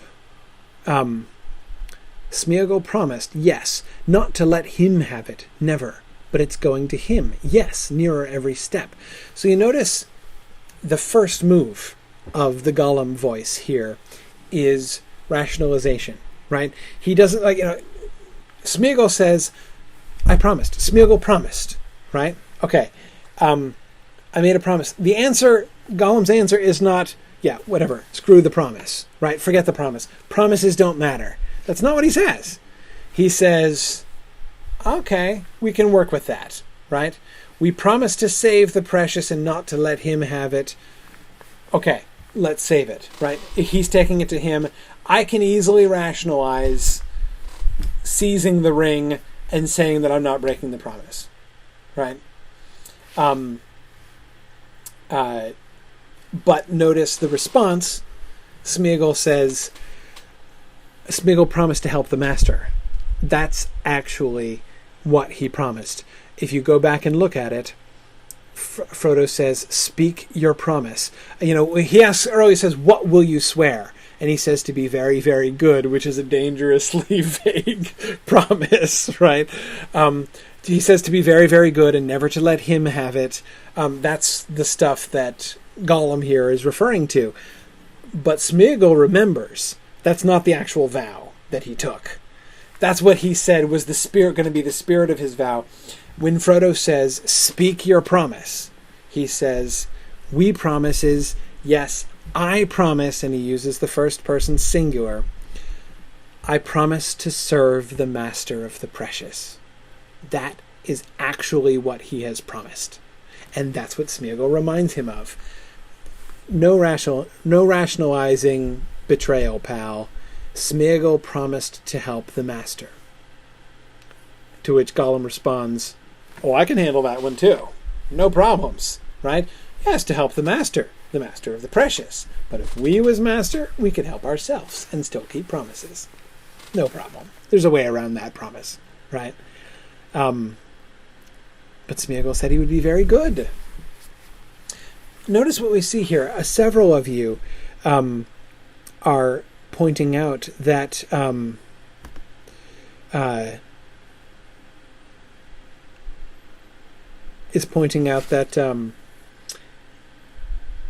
Smeagol is kinder. Diego is saying, he loves how Gollum gradually rationalizes how he could get the things he wants without being bad or breaking his promise. And that way, Diego, this is a classic ring-induced monologue, right? I mean, it's if you put Gollum's rationalizations here, and again, I'm using that name precisely in this passage. If you look at Gollum's rationalizations and you put it next to Boromir's speech, for instance, there's a lot of similarities here. We can see a similar process of rationalization. We can even remember Frodo undergoing some rationalizations that were similar in this way earlier on. Okay, let's see.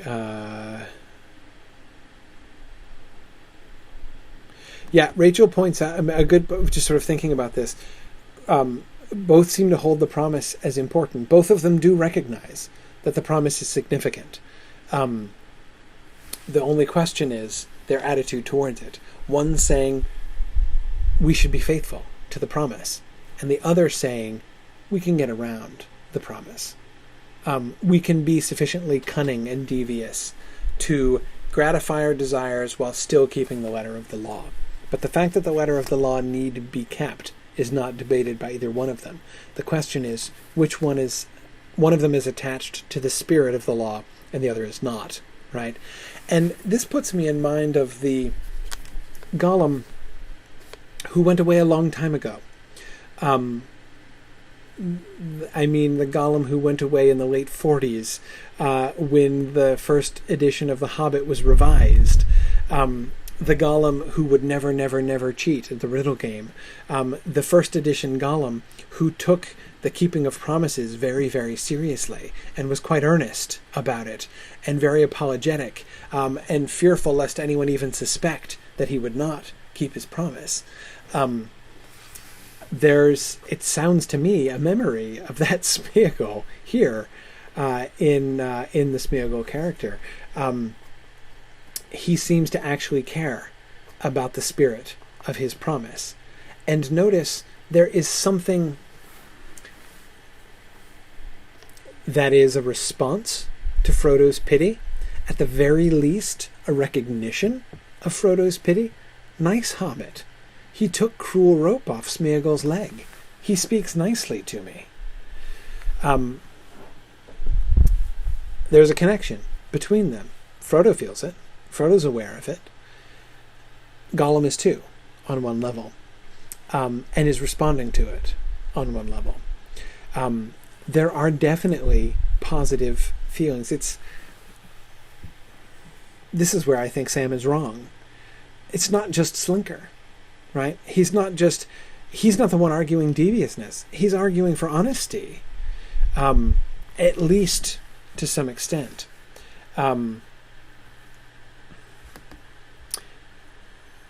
Yeah, good. Kay was emphasizing that too. Leaning towards good things, keeping his word, showing loyalty to the master's kindness, responding with at least a shadow of Sam's own devotion.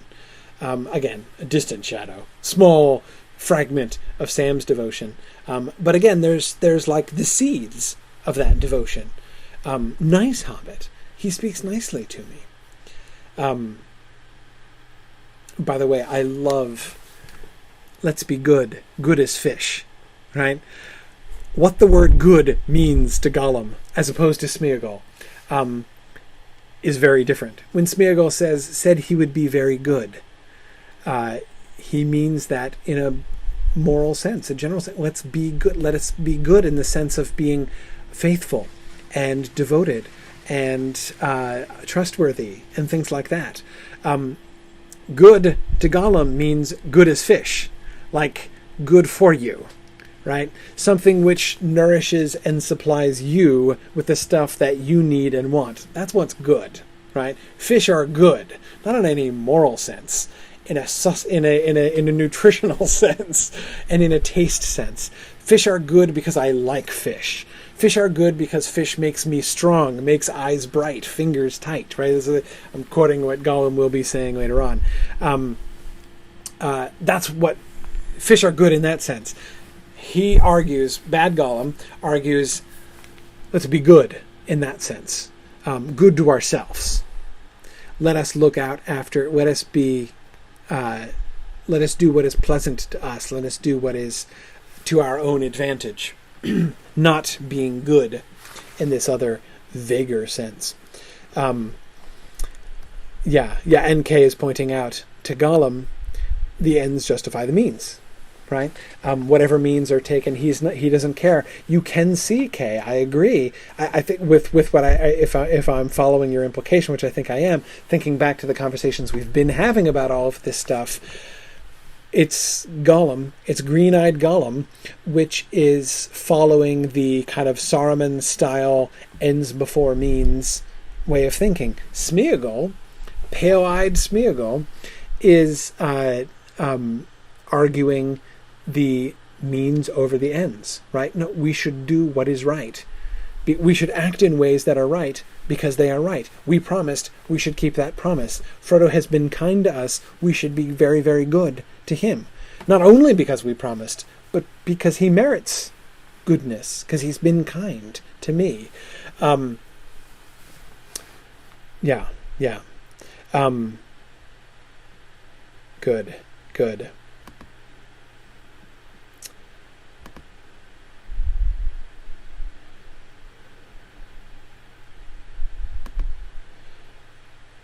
Yeah.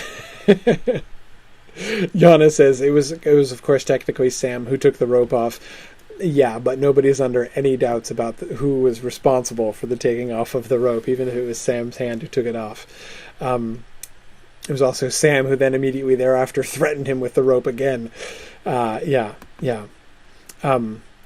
Chuck, that's a really neat observation. Chuck says, all of Smeagol's arguments are weak. He is willing to be persuaded.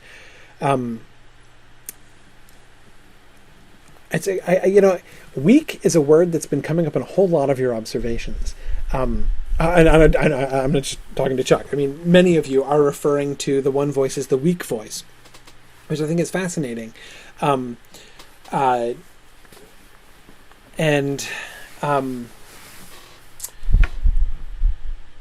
think it certainly does seem to be borne out by the fact that this impulse in Gollum is weaker than the stinker impulse, than the Gollum impulse, the green-eyed Gollum impulse. It's clear which of these ways of thinking is dominant in Gollum's mind. And you're right, Chuck, that he's fighting like a rearguard action from the beginning. But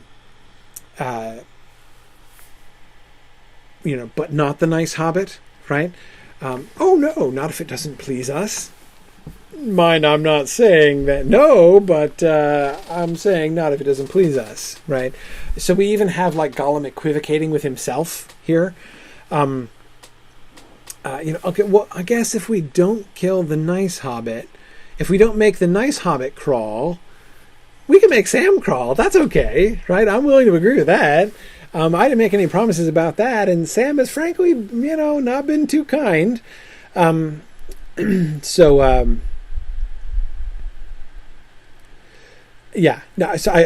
I agree with that point. I think that's good. Yes. Good.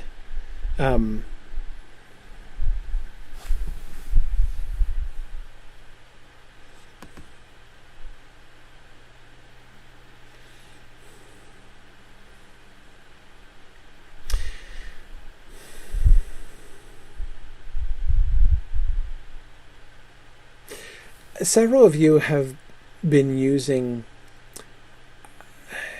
terms and concepts from modern psychology, things like multiple personality and stuff like that, to refer to Gollum. And it's not that I'm questioning the applicability of any of those things, of any of those terms. I'm hesitant to go there. And the reason that I'm hesitant to go there is that it is... an invitation for us to import a whole bunch of stuff to Gollum that the text doesn't assert. That is, saying Gollum has multiple personality disorder, as justifiable a statement as that seems on the surface, that is one small step. Like, basically, once you've taken that small and inviting step, the next thing that one would do, almost without thinking that one is taking an interpretive step, is to be thinking, okay, so therefore, if Gollum has multiple personality disorder, then the things that are true of people with multiple personality disorder, according to modern psychology, are also true of Gollum. You see? And therefore, we begin to take stuff from modern psychology's description of multiple personality disorder and project them onto Gollum, and some of them are there in the text, but not all of them are. And when we do that, we're not reading anymore. We're now making a new character. It makes it sound too radical. But do you see what I mean? That's why I always want to be cautious about that. Again, it's not that I'm resistant to say, Gollum, no, he doesn't have multiple personality disorder. Why would you think that? I'm not saying that. But I have been trying to resist using any of those terms from actual contemporary psychology, because I want to avoid that kind of interpretive weight. Gollum, as he's depicted we might make mistakes we might overlook things or invent things about Gollum in the book that aren't there if we do that. And I just want to be careful about that. But anyway, a bunch of people have says if only Gollum had been on medication, this book would have ended very differently. It's so true. It's so true. Just think of the impact on the history of Middle-earth, how they had psychotropic medications.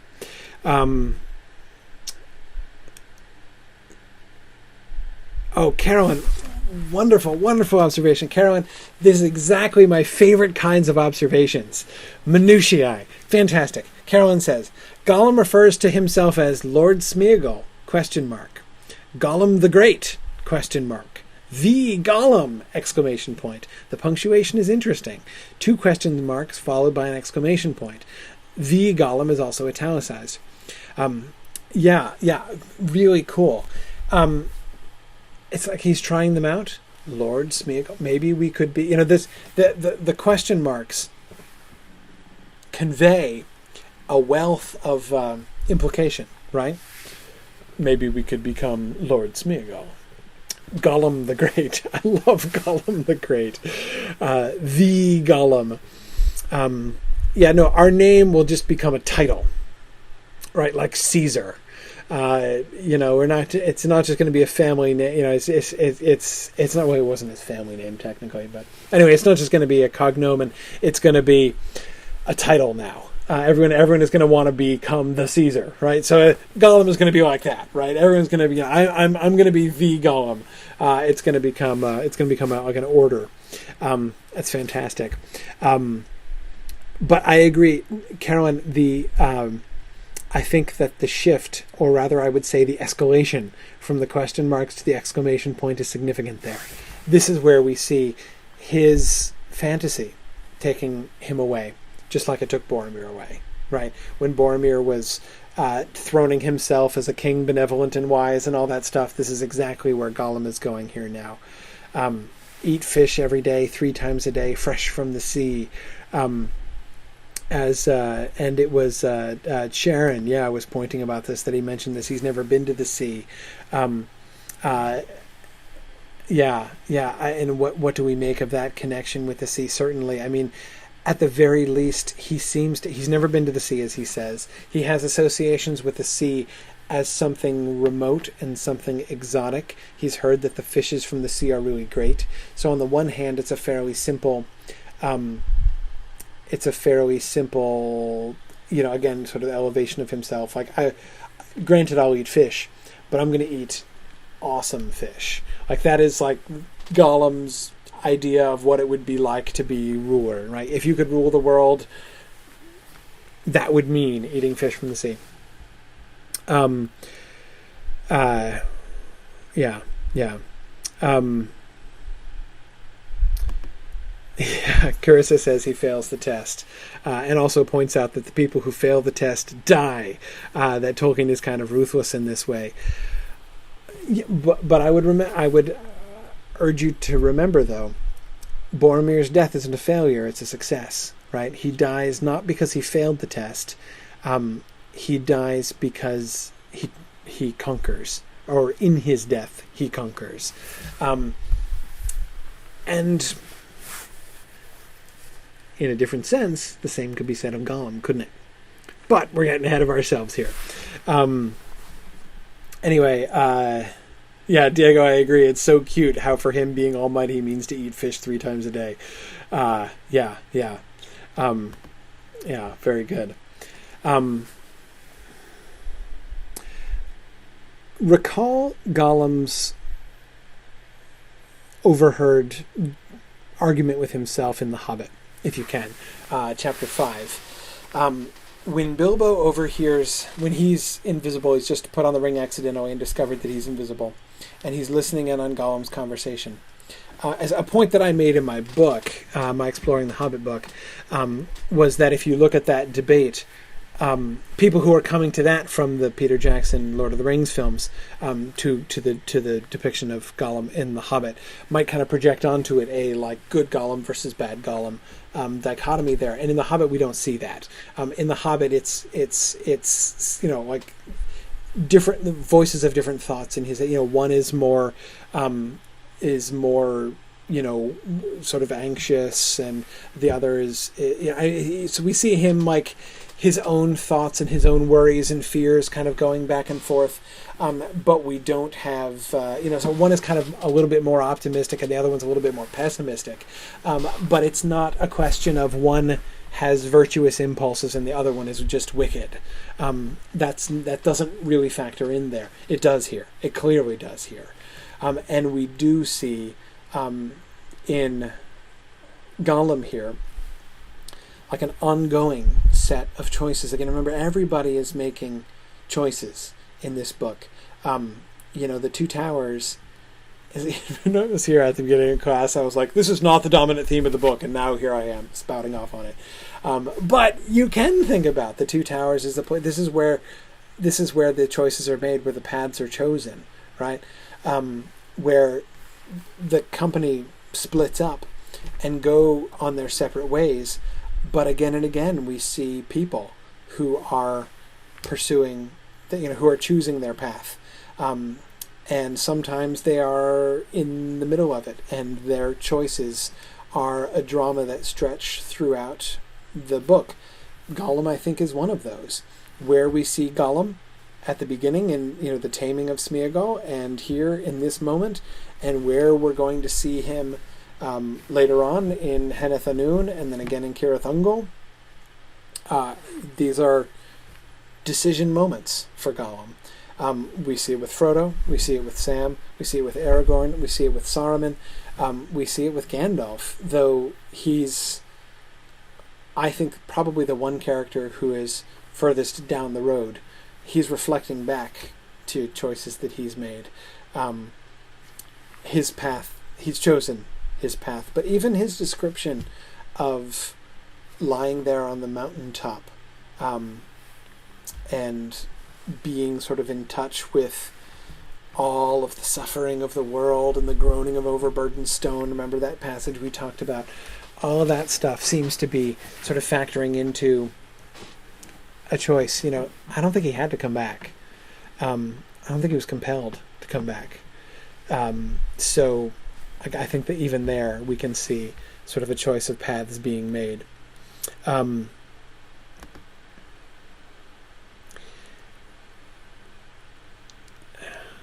Chuck, I'm totally not going to be able to talk about the Oliphant poem, much as I love analyzing the poems. I'm totally not going to have time to do the Oliphant poem.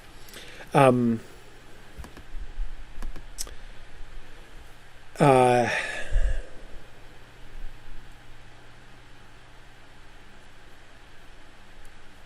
okay, there are two other passages I wanted to talk about, but we're like at the 2 hour mark now. I really should stop.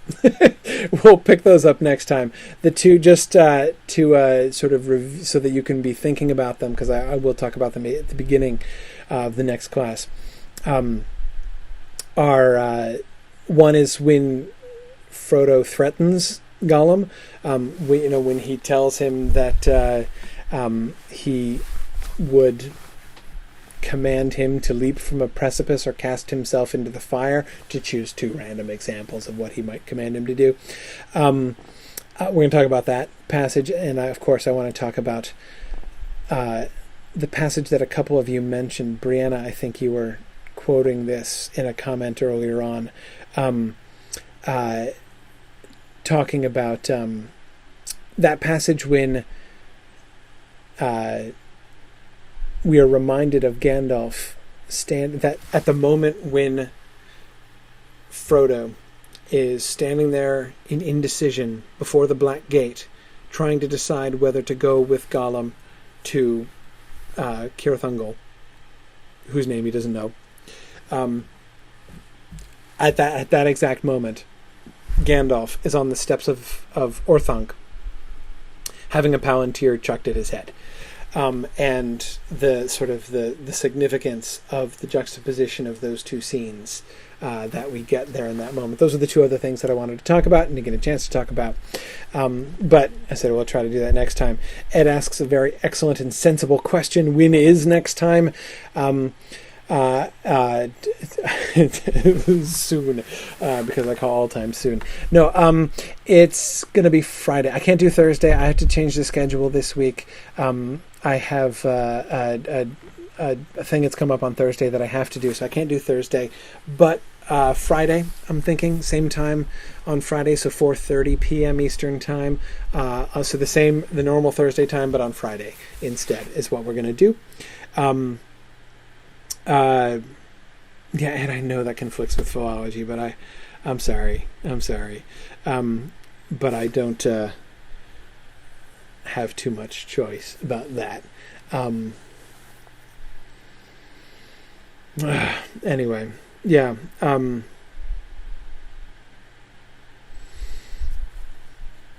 see.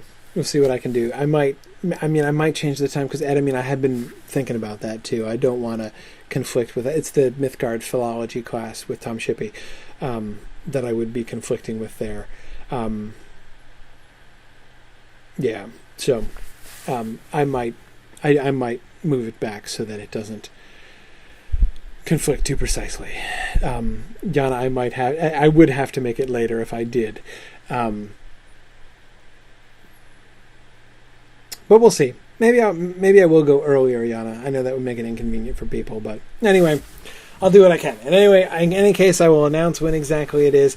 If you go ahead and click on the link that I have posted for Thursday's class, I'm going to change the time on the session that's scheduled, and it will send you an email to tell you when it has been changed to. So if you register for that,